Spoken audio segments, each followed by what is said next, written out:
Selanjutnya kita akan membahas terkait dengan faktor-faktor yang mempengaruhi aktivitas enzim. Ya, jadi yang pertama adalah konsentrasi substrat, ya, kemudian ada konsentrasi enzim, kemudian ada pH dan suhu, ya. Nah, pH dan suhu ini ya, jadi enzim mempunyai pH dan suhu yang optimum. Ya, jadi setiap enzim memiliki pH dan suhu optimum. Perubahan lingkungan panas atau dingin menyebabkan perubahan konformasi enzim. Nah, ini adalah bagaimana hubungan antara aktivitas enzim dengan pH, hubungan antara aktivitas enzim dengan suhu. Kemudian ini adalah bagaimana ya terkait dengan enzim ya pada low temperatur dan pada high temperatur. Ya, nah nanti insya Allah kita akan coba bahas terkait dengan faktor-faktor tersebut. Ya, nah pertama adalah konsentrasi substrat.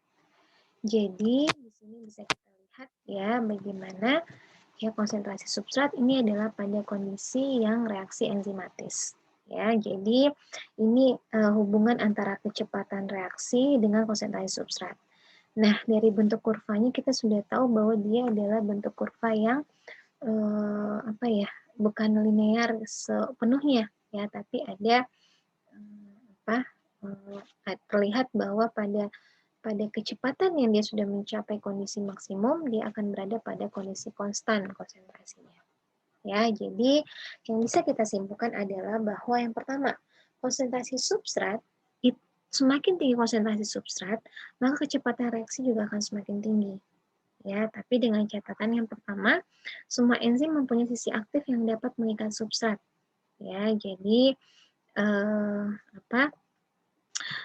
di sini kalau misalnya konsentrasi substrat tinggi, ya artinya substrat yang tinggi itu kecenderungan dia atau kesempatan dia untuk berikatan dengan enzim itu sangat kuat, ya kan? Sehingga kalau misalnya semua enzim itu sudah bereaksi dengan substrat, maka kecepatan reaksi untuk menghasilkan produk itu sangat tinggi. Ya, jadi semua enzim yang mempunyai sisi aktif itu dapat mengikat substrat.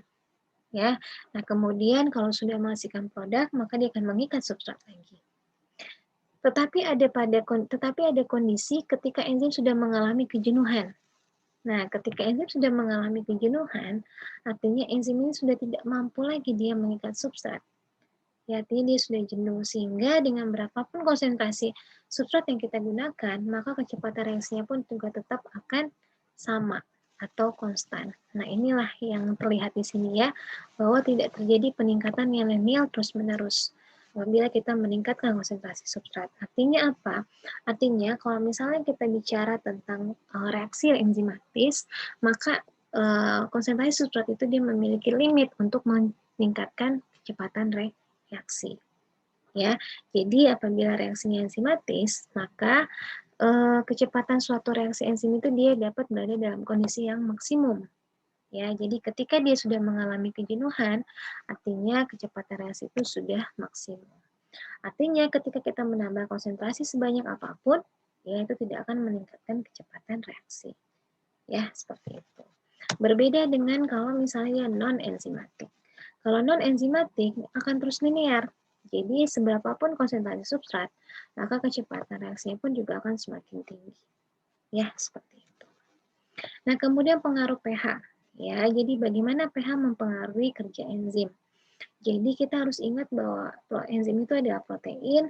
Protein itu tersusun dari asam amino. Asam amino itu dia memiliki dua muatan negatif dan muatan positif.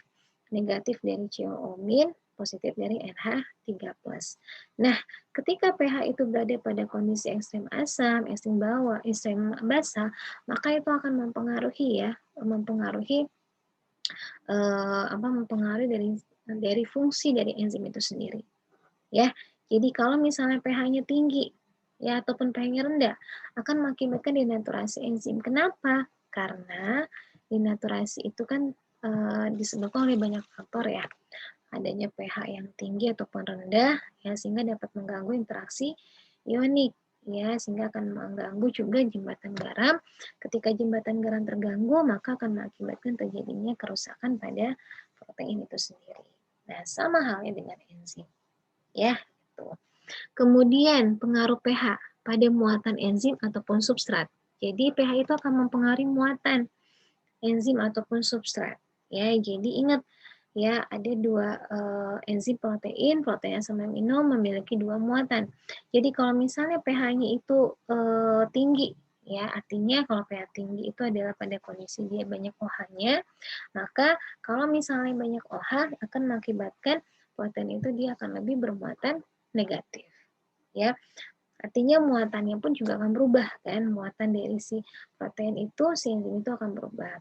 Nah, kalau misalnya pH-nya rendah, banyak H+, maka kalau banyak H+, protein itu dia akan lebih bermuatan positif. Ya, nah itu artinya muatannya akan berubah. Ya, nah kemudian terjadinya interaksi terganggunya interaksi mionik, kemudian muatannya mengalami perubahan, maka itu akan mengakibatkan adanya perubahan konformasi enzim, artinya perubahan struktur enzim. Bisa jadi sisi katalitiknya sudah tidak berfungsi lagi, atau sisi katalitiknya berubah, gitu kan. Maka hal itu juga disebabkan karena perubahan muatan. Ya, nah kalau misalnya terjadi perubahan konformasi, ya akibatnya nanti ya aktivitas enzim pun juga akan mengalami penurunan. Jadi awalnya bagaimana cara enzim ini mendapatkan pH optimum? Dia dari pH yang rendah dulu nih, dari pH yang asam dulu, kemudian semakin lama semakin naik sampai ditemukan pH optimum, kemudian baru mengalami penurunan ketika dia berada pada pH ekstrim basa. Ya, jadi tetap sama dengan suhu bahwa suhu belum ya, bahwa enzim itu kerjanya pada pH yang optimum. Nah, ini contoh ya enzim, sumbernya, dan pH optimumnya. Nah, kemudian bagaimana pengaruh suhu? Jadi suhu memiliki bentuk kurva yang sama dengan pH. Jadi nanti ada kondisi ya bahwa dia akan mencapai suhu yang optimum. Nah, suhu yang optimum rata-rata enzim itu pada suhu 37 derajat Celcius ya. Nah, ini untuk human enzim. Tapi kemudian ada juga enzim yang dia bekerja pada suhu tinggi. Nah, ini diisolasi dari bakteri Thermus aquaticus. Nah, biasanya enzim yang bekerja pada suhu tinggi ini aplikasinya digunakan pada proses PCR. Ya, seperti itu. Nah, kemudian ya suhu tadi kan dia mengakibatkan terjadinya tadi ya ada yang mempengaruhi aktivitas dari enzim. Nah, jadi suhu itu ya selain enzim itu harus bekerja pada suhu optimum, suhu tinggi akan mengakibatkan denaturasi protein. Ya, jadi yang awalnya dia merupakan protein fungsional aktif ya, ketika terjadi denaturasi ya, maka bisa kita lihat ini ada struktur 3 dimensi protein ya yang bentuknya globular mengalami denaturasi. Jadi semua struktur sekunder, tersier itu rusak ya, yang tertinggal ada struktur primer protein. Nah, struktur primer protein ini kemudian ya dia akan saling berikatan dengan sesamanya sehingga dia memiliki kelarutan yang rendah ya, memiliki kelarutan yang rendah. Akibatnya kalau pada telur ya dia akan menghasilkan bentuk seperti ini. Nah, ini adalah bentuk denaturasi yang irreversible. Jadi tidak mungkin kan yang protein yang sudah dipanaskan ya kemudian dia bisa balik lagi jadi cair. Ya, itu tidak mungkin. Jadi ini adalah bentuk denaturasi yang irreversible. Ya, jadi denaturasi itu ada yang irreversible, ada yang reversible. Jadi tidak semua denaturasi itu reversible. Jadi jangan salah. Ya, tapi yang menjadi catatan adalah walaupun telur itu mengalami denaturasi, yang biasanya dikatakan bahwa proteinnya rusak, benar proteinnya rusak, tapi fungsinya sebagai sumber nutrisi yang mengandung asam amino itu tetap ada ya, karena pada hakikatnya ketika nanti masuk ke dalam tubuh kita, baik itu dalam bentuk makro itu akan diubah menjadi dalam bentuk yang lebih kecil ya. Jadi ini akan memudahkan sebenarnya proses organ pencernaan kita untuk mencerna telur ya, karena dia sudah terdenaturasi atau terjadi strukturnya pun sudah struktur primer. Jadi ketika dikonsumsi pun dia akan mudah terurai. Ya, seperti itu. Jadi jangan bilang bahwa proteinnya sudah rusak ya, karena protein pun kita makan pada akhirnya akan menjadi asam amino. Jadi kebutuhan akan asam amino tetap terpenuhi ya.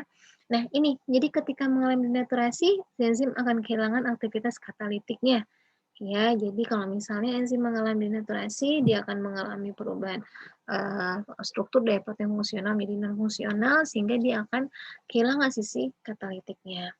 Nah, kemudian baik perubahan lingkungan dan pH, lingkungan itu misalnya suhu, pH itu akan mendenaturasi protein. ya. Nah, kemudian ini kita ingin tahu nih komponen-komponen enzim. Nah, enzim ini kita sebut juga dengan holoenzim. Jadi ada bagian enzim keseluruhan itu kita sebut dengan holo. Jadi ada yang disebut yang bukan protein, ada yang protein. Nah, kalau yang untuk protein itu namanya kita sebut dengan apoenzim. Jadi untuk bagian yang bukan protein, nah itu kita sebut dengan gugus prostetik. Jadi gugus prostetik ini ada yang terdiri dari koenzim, ada yang terdiri dari kofaktor. Nah, koenzim itu adalah yang dia berasal dari yang organik, sedangkan yang apa? Sedangkan yang kofaktor itu adalah dari yang anorganik, ya. Nah, ini ya, jadi bisa dilihat di sini ya. Nah, holoenzim itu adalah apoenzim dengan koenzim. Ya, nah apoenzim ini adalah bagian protein enzim yang melakukan reaksi katalitik. Sedangkan kofaktor atau koenzim itu ada gugus prostetik yang diperlukan untuk mengaktifasi apoenzim. Ya, nah ini kofaktor koenzim ya. Jadi kofaktor itu adalah molekul anorganik, sedangkan koenzim adalah molekul organik. Ya, nah ini beberapa elemen dari anorganik sebagai kofaktor enzim. Ya, jadi ini adalah senyawa anorganiknya, kemudian ini adalah enzimnya, ya. Jadi bisa diketahui. Oke, nah kemudian koenzim. Nah, koenzim ini dia sebagai pembawa atom spesifik atau gugus fungsi. Ya, jadi ini banyak koenzim. Ya, intinya koenzim itu adalah yang berasal dari vitamin, ya, kemudian berasal dari mineral, ya, itu juga, ya. Nah, jadi yang dia merupakan yang organik. Oke. Nah, ini bagaimana contoh dari kerja dari kofaktor. Jadi kalau misalnya tidak ada kofaktor atau koenzim, maka substrat tidak bisa menempel. Ya, jadi kofaktor dan koenzim itu membantu pengikatan substrat dengan enzim. Ya, nah ini contoh-contoh aplikasi. Nah, sekarang kita masuk ke aplikasi. Jadi contohnya adalah enzim pencernaan amilase. Ya, jadi amilase ini disekresikan di saliva, pankreas, dan di apa? Ini ada 3 ya, jadi di kelenjar saliva, kemudian di pankreas ya, kemudian satu lagi lupa ya, tapi nanti bisa dicari tahu ya organ-organ ini menghasilkan enzim apa saja. Ya, jadi biar lebih paham.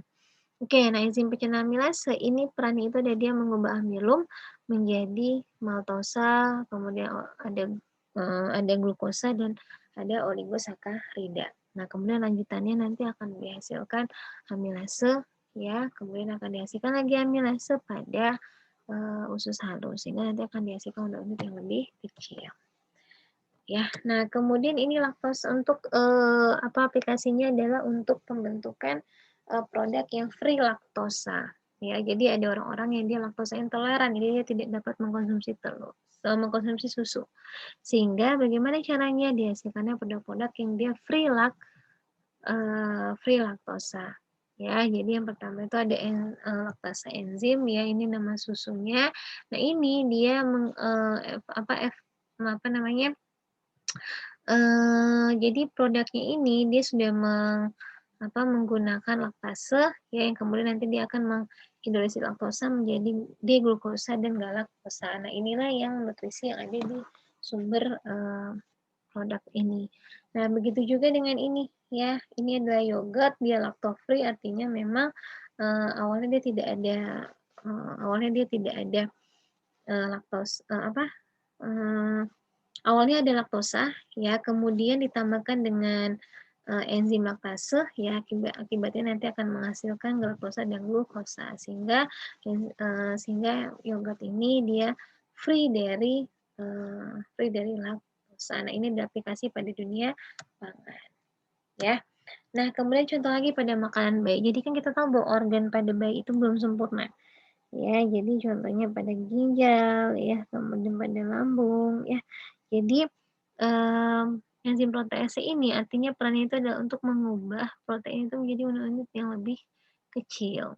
Ya, jadi ada produk yang dia mengandung protein ya. Jadi kalau misalnya dicerna oleh bayi mungkin itu agak sulit pencernaannya sehingga makanan tersebut ditambahkan dengan enzim yang mampu mendegradasi protein, sehingga nanti ketika dikonsumsi oleh bayi, itu sudah menjadi unit-unit yang lebih kecil. Ya, seperti itu. Nah, banyak lagi aplikasinya, bisa dicari tahu lagi. Ya, mungkin itu yang bisa Ibu sampaikan. Terima kasih. Assalamualaikum warahmatullahi wabarakatuh.